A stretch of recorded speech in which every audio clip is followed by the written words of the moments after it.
You're watching the History Fella channel, and in this video we're looking at the Battle of Greenbrier River. The Battle of Greenbrier River, also known as the Battle of Camp Bartow, took place on October the 3rd, 1861 in Pocahontas County, Virginia, which is now present-day West Virginia, as part of the Western Virginia campaign of the American Civil War. In mid-September 1861, Confederate troops established Camp Bartow in the Cheat Mountain area. The Confederates had the advantage of knowing the land, but their numbers were greatly reduced due to sickness.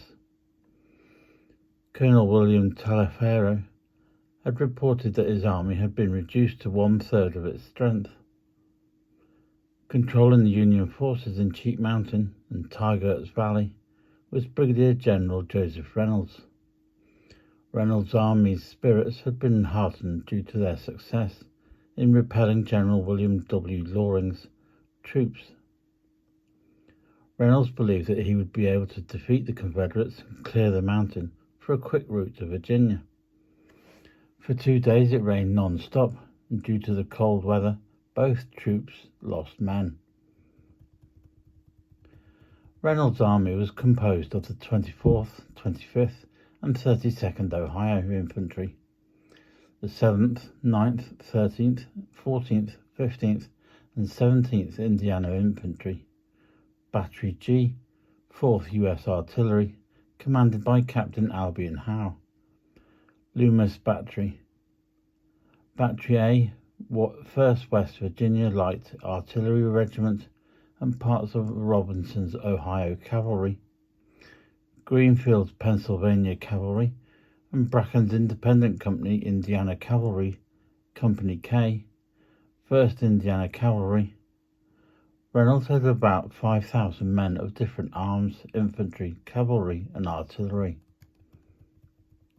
The Confederate force was composed of the 1st Georgia Infantry and the 12th Georgia Infantry under Colonel Edward Johnson, and the 23rd, 44th, and a battalion of the 25th Virginia Infantry under Lieutenant Colonel George Hansborough, the 3rd Arkansas Infantry under Colonel Albert Rust, the 31st Virginia Infantry, Anderson's and Shoemaker's batteries, and a part of the Churchill Cavalry from Augusta County under Captain Franklin Sterrett, and about 9 miles away, the 52nd Virginia Infantry under Colonel John Baldwin.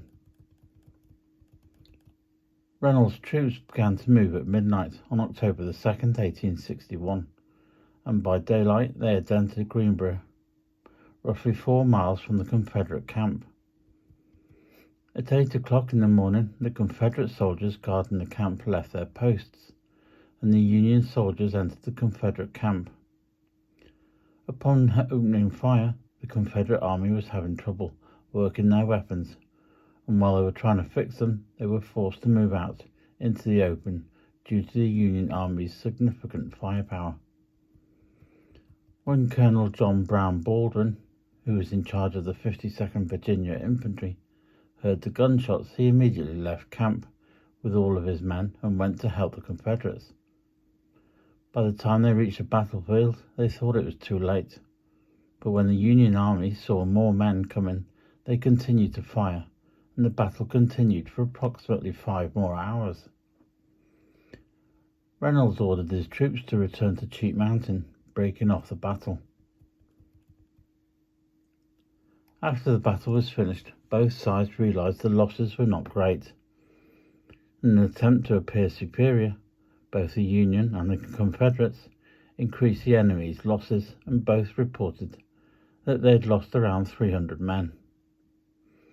When the results were calculated, the Union had 8 men killed and 35 men wounded. The Confederates had lost 6 men and had 35 wounded, and 13 men missing. The result of the Battle of Greenbrier River was inconclusive. If you found the information in this video informative, please feel free to give it a like and subscribe to the channel.